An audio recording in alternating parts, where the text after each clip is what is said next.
Welcome to day 115 of our 2020 Focus Bible reading. Today we are looking at Luke chapter 6. This is what we read. One Sabbath, Jesus was going through the grain fields, and his disciples began to pick some heads of grain, rub them in their hands, and eat the kernels. Some of the Pharisees asked, "Why are you doing what is unlawful on the Sabbath?" Jesus answered them, "Have you never read what David did when he and his companions were hungry? He entered the house of God, and taking the consecrated bread, he ate what is lawful only for priests to eat. And he also gave some to his companions. Then Jesus said to them, 'The Son of Man is Lord of the Sabbath.'" On another Sabbath, he went into the synagogue and was teaching, and a man was there whose right hand was shriveled. The Pharisees and the teachers of the law were looking for a reason to accuse Jesus, so they watched him closely to see if he would heal on the Sabbath. But Jesus knew what they were thinking and said to the man with the shriveled hand, "Get up and stand in front of everyone." So he got up and stood there. Then Jesus said to them, "I ask you, which is lawful on the Sabbath, to do good or to do evil, to save life or destroy it?" He looked around at them, and then said to the man, "Stretch out your hand." He did so, and his hand was completely restored. But the Pharisees and the teachers of the law were furious and began to discuss with one another what they might do to Jesus. One of those days, Jesus went out to a mountainside to pray, and he spent the night praying to God. When morning came, he called his disciples to him and chose 12 of them, whom he also designated apostles: Simon, who he named Peter, his brother Andrew, James, John, Philip, Bartholomew, Matthew, Thomas, James, son of Alphaeus, Simon, who was called the Zealot, Judas, son of James, and Judas Iscariot, who became a traitor. He went down with them and stood on a level place. A large crowd of his disciples was there, and a great number of people from all over Judea, from Jerusalem, and from the coastal region around Tyre and Sidon, who had come to hear him and to be healed of their diseases. Those troubled by impure spirits were cured, and the people all tried to touch him, because power was coming from him and healing them all. Looking at his disciples, he said, "Blessed are you who are poor, for yours is the kingdom of heaven. Blessed are you who hunger now, for you will be satisfied. Blessed are you who weep now, for you will laugh. Blessed are you when people hate you, when they exclude you and insult you and reject your name as evil because of the Son of Man. Rejoice in that day and leap for joy, because great is your reward in heaven, for that is how their ancestors treated the prophets. Woe to you who are rich, for you have already received your comfort. Woe to you who are well fed now, for you will go hungry. Woe to you who laugh now, for you will mourn and weep. Woe to you when everyone speaks well of you, for that is how their ancestors treated the false prophets. But to you who are listening, I say, love your enemies. Do good to those who hate you. Bless those who curse you. Pray for those who mistreat you. If someone slaps you on one cheek, turn to them the other also. If someone takes your coat, do not withhold your shirt from them. Give to everyone who asks you, and if anyone takes what belongs to you, do not demand it back. Do to others as you would have them do to you.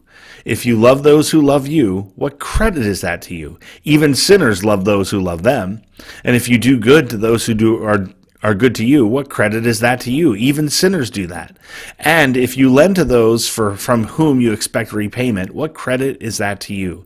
Even sinners lend to sinners expecting to be repaid in full. But love your enemies, do good to them, and lend to them without expecting to get anything back. Then your reward will be great, and you will be children of the Most High, because he is kind to the ungrateful and wicked. Be merciful, just as your Father is merciful. Do not judge, and you will not be judged. Do not condemn, and you will not be condemned. Forgive, and you will be forgiven. Give, and it will be given to you. A good measure, pressed down, shaken together, and running over, will be poured into your lap. For with the measure you use it will be measured to you. He also told them this parable. Can the blind lead the blind? Will they not both fall into a pit?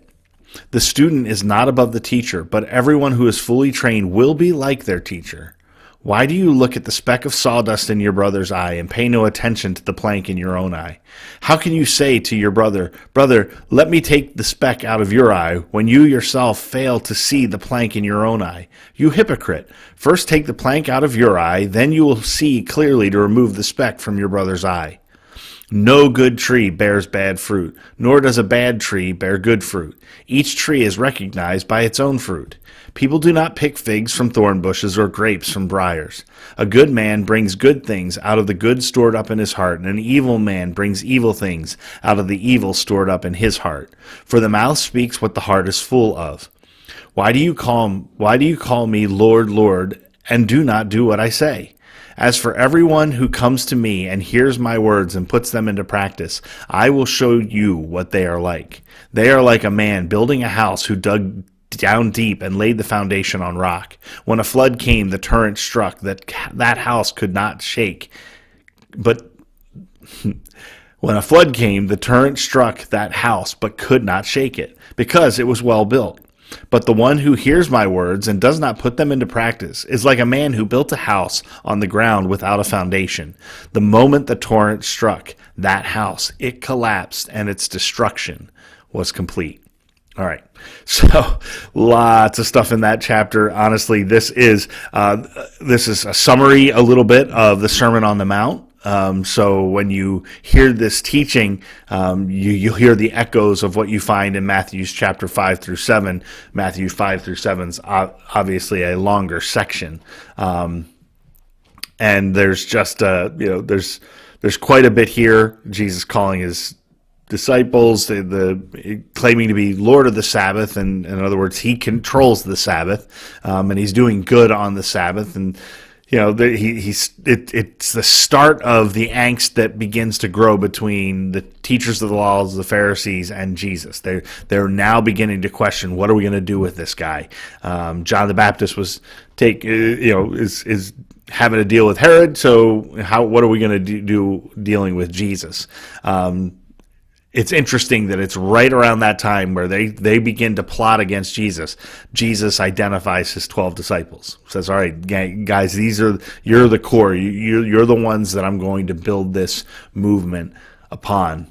But in that same selection of people, he also chooses Judas Iscariot, who became a traitor. And so you have a setup here where it's like, and they started to plot against him. And then what does Jesus do? He chooses Judas to be one of his closest companions. He invites the traitor into the inner circle. And there are debates, people saying, well, did Jesus know that at the time?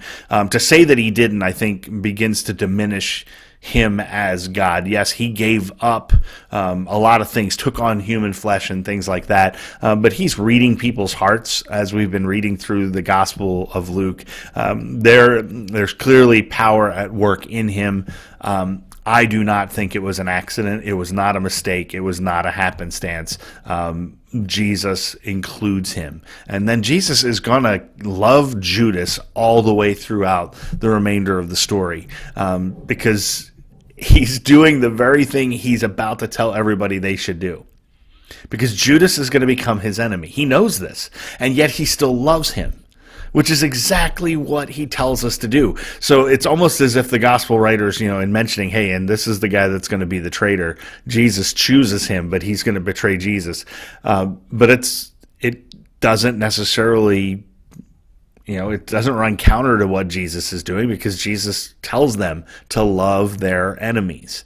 And then you get into like I said, the section where they, starting with the blessings in verse 20, echoing the Sermon on the Mount, you see the very opposite of these blessings turned into woes, verses 24 through 26. It's the opposite of the blessings that he was talking about. And then he starts to talk about loving your enemies. And what I find fascinating about the discussion that he has about loving your enemies is he talks about a reward. And it's not a reward that comes from the people that you're serving. It says, then your reward will be great, and you will be children of the Most high. In other words, the reward that we get doesn't always come from the people that we're serving. You serve your enemy, they're not likely going to pay you back. But God is watching, and we are his children. And if we're operating as his children, then we are looking to him to say, all right, God, you got to help me do this, and I'm your kid. I'm doing what you want me to do, regardless of how this person may respond, regardless of how this person may treat me, because I'm not looking for my reward from them.